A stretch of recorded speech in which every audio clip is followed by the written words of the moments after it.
दोस्तों, एक मित्र का प्रश्न था कि अगर लग्नेश ही कहीं पीड़ित हो जाएं, कुंडली में 6, 8, 12 में हो तो क्या प्रभाव पड़ेगा जातक पर? क्या वो खराब ही फल देगा?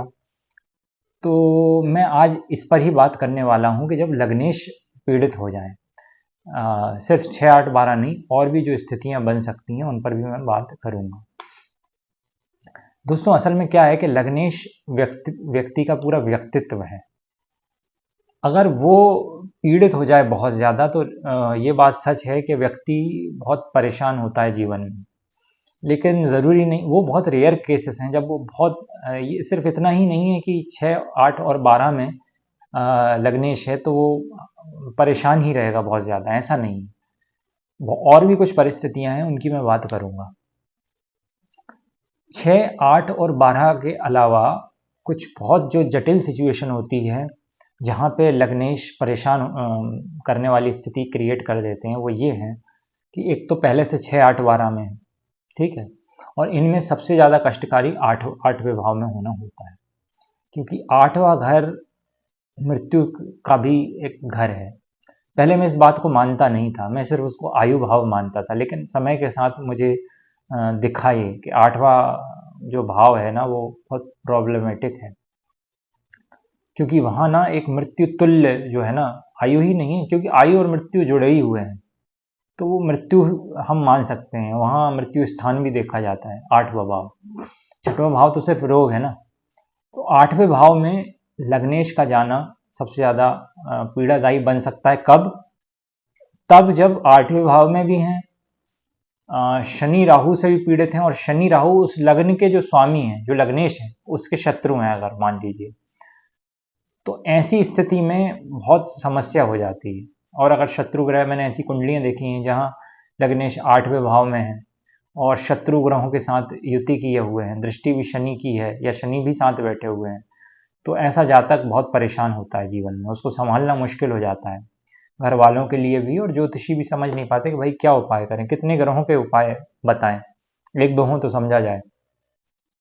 लेकिन देखिए, एक ज्योतिषी जो होगा, जिसका जो अपना भाव रखता है कि ज्योतिष में आया कल्याण, कल्याण उसका भाव हो। आज के युग में निश्चित रूप से धन का ज्योतिषी को कहना ही पड़ेगा, क्योंकि अब वो जमाना है नहीं कि जब लोग बाग खुद ही उसको कुछ कंट्रीब्यूट कर दें उसके लिए। पहले तो ऐसा था, पूरा गांव कोई भी पंडित है, ज्ञानी जन है जो समाज के लिए कुछ कर रहा है, तो उसका सब कर दें इंतजाम। तो ज्योतिषी भी आजकल, ज्योतिषियों को फीस का बोलना पड़ता है जो नॉर्मल है, लेकिन फिर भी कई ज्योतिषी ऐसे होते हैं जिनमें फीस लेते हैं, सब करते हैं, लेकिन उनका भाव भी कल्याण का होता है। सभी लोग फेक भी नहीं होते और सभी लोग असली तो होते ही नहीं। तो मेरा ये कहना है कि 6, 8 और 12 में अगर बहुत पीड़ित होगा और किसी ज्योतिषी का मन है कि नहीं यार मेरे को इसको हेल्प करना है, बहुत परेशान होगा, करेगा वो हेल्प, हर तरकीब सोचेगा वो किस तरीके से उसको पैसिफाई किया जाए, लेकिन उसको 8वें भाव में जो मैं स्थितियां बता रहा हूं, उसमें बहुत चुनौतियों का सामना करना पड़ेगा। अब बात करते हैं 6वें भाव की। 6वें भाव में क्या है दोस्तों, इन तीनों स्थितियों 6, 8, 12 में कुछ परिस्थितियां ऐसी आप बना सकते हो, जैसे कि अगर 6वें भाव में लग्नेश है, तो ऐसा व्यक्ति अगर सेवा कार्यों से जुड़ा रहेगा ना, सर्विस सेक्टर से, एनजीओ से, किसी भी तरह के योग के उद्यम से, ठीक है, जो जो कारक हैं वहां से उसकी अगर लाइफ जुड़ गई व्यवसाय से, तो कहीं ना कहीं वो, और ऐसा मैंने देखा, और लोगों को मैंने कंसल्टेशन दी है तो मैंने उनकी लाइफ को बदलते हुए देखा, ऐसे उदाहरण है मेरे पास। मैं हवा में तुक्के में या सिर्फ किताबी ज्ञान के आधार पर बात नहीं कर रहा हूँ, मैंने लोगों को जो सुझाव दिए प्रैक्टिकल, और उसका चेंजेस देखा इन्हीं स्थितियों में, जब 6, 8, 12 की या तो दशा चल रही थी या लग्नेश थे, और जिनको मैंने सुझाव नहीं भी दिया उनकी मैंने कुंडलियां देखी, उस पर रिसर्च की है मैंने। तो 6वें भाव में अगर लग्नेश हैं और अगर व्यक्ति सेवा कार्यों से जुड़ा हुआ है, ठीक है, तो अच्छा, इसमें एक और मैं बड़ा इंटरेस्टिंग फैक्ट बताऊं। अगर 6, 8, 12, 6 में अगर वो है लग्नेश, और वहां जो अवकढ़ा चक्र में व्यक्ति में उसका जो जन्म हुआ है, जो वर्ण आ रहा है उसका, जो ज्योतिष में कुंडली में हमारा आता है, हम एक अलग व्यवस्था देखने की, और वो शूद्र वर्ण अगर आ रहा है, तो आप देखिएगा कि वो व्यक्ति का लग्नेश 6वें में उतना खराब फल नहीं देगा, क्योंकि वो ऑलरेडी सेवा भाव लेके आया है। शूद्र वर्ण को हम सेवा भाव के रूप में देखते हैं कि सेवा का जिसका भाव ज़्यादा रहता है उसको हम शूद्र वर्ण में लेते हैं। ज्योतिषियों में जो है जाति का सिस्टम एक अलग सिस्टम है, समझ रहे हैं आप, और ये बहुत देखा गया है और इसमें कोई ऊंच नीच नहीं है मित्रों, ठीक है। अब एक और बहुत मैं मज़ेदार बात बताऊं कि जो हमारे समाज में, थोड़ा सा टॉपिक से हट रहा हूं लेकिन मैं वापस आऊंगा क्योंकि ये बात ज़रूरी है।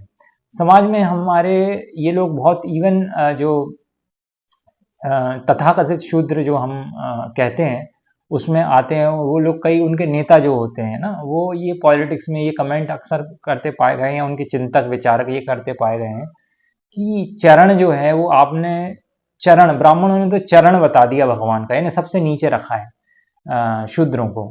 लेकिन मित्रों ये भी देखिए ना, इंसान मत्था कहाँ टेकता है, भगवान के सिर पे टेकता है क्या? चरण में ही टेकता है मित्रों। इसलिए कुछ ना शास्त्रों की बातों को एक तो अच्छे से इंटरप्रेट नहीं किया जाता और उनको बड़े दम्भ के साथ बताया जाता है लोगों को, और दूसरी चीज़ जो सुन रहे हैं वो भी कभी ये नहीं समझते कि यार इसी धर्म में भक्त रविदास भी हुए हैं, सेना नाई भी हुए हैं और बहुत से महापुरुष हुए हैं जिन्होंने अपने अपने इष्ट को प्रसन्न किया, भक्ति की, है ना। कबीर साहब हुए हैं जिनका तो कुछ पता ही नहीं है, तो वो कहते हैं कबीर पूता राम का, मोतिया मेरा नाम, ठीक है। इन सब बातों को ध्यान रखा जाए क्योंकि जब देखिए ज्योतिष जो है वो धर्म अध्यात्म का बहुत केंद्र है कहीं ना कहीं। ऋषियों ने, सभी ऋषियों ने ज्योतिष की प्रैक्टिस की है, इसलिए हम जब ज्योतिष की बात करें ना और भावों की बात करें तो ये सब बातें भी कभी कभी हमें करनी चाहिए।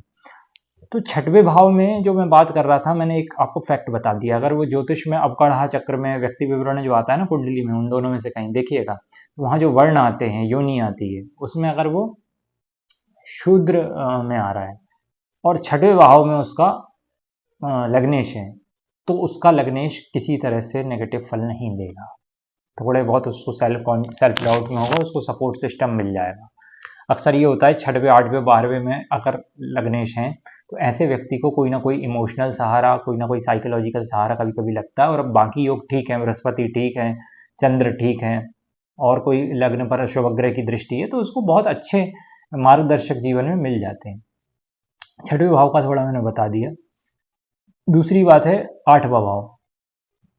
8वें भाव में अगर लग्नेश है तो ऐसा व्यक्ति अगर ज्योतिष में, किसी रिसर्च में, विज्ञान क्षेत्र में है, या कहना चाहिए किसी भी गूढ़ जहाँ पर रिसर्च लगती है ना, अगर ऐसे क्षेत्रों में 8वें भाव का अगर लग्नेश वाला व्यक्ति काम करेगा तो उसको दिक्कत नहीं जाएगी, वो निभा ले जाएगा, बशर्ते और भी पीड़ित, बहुत ज़्यादा पीड़ित ना हो लग्नेश, तो धीरे धीरे आगे बढ़ जाएगा। और कोई अच्छा उसको गुरु मिल गया, अगर कितना ही पीड़ित क्यों ना हो दोस्तों, अच्छा मार्गदर्शक, अच्छा गुरु मिल गया तो हर चीज़ से वो निजात दिलाने की क्षमता एक गुरु रखता है। अगर ईश्वर ने भेज दिया, बाकी गुरु का अच्छे हैं उसकी कुंडली में तो बहुत अच्छा है।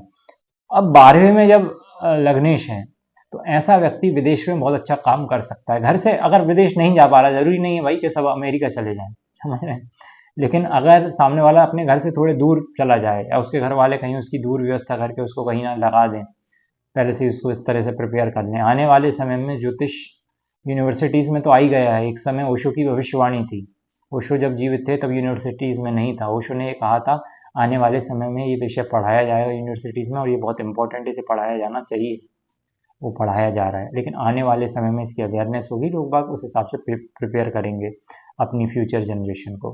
तो 12वें भाव में अगर लग्नेश है और व्यक्ति बाहर जाए, ठीक है, और बाकी राशि वगैरह वहाँ कौन सी ये भी मद्देनज़र रखना होगा, बाहर जाए 12वें भाव के जो भी कारक होते हैं ना, ध्यान से संबंधित अगर वो कोई काम करता है, ध्यान का गाइड बन जाता है, कोच बन जाता है, स्पिरिचुअलिटी का काम करता है, तो उसको कहीं ना कहीं बाहर, और राशि भी देख सकते हैं हम, राशि को लगा लें वहाँ पर, तो इस तरीके से ना वो व्यक्ति कहीं ना कहीं लग्नेश से भी अच्छा फल ले लेगा, भले ही 12वें भाव में क्यों ना हो।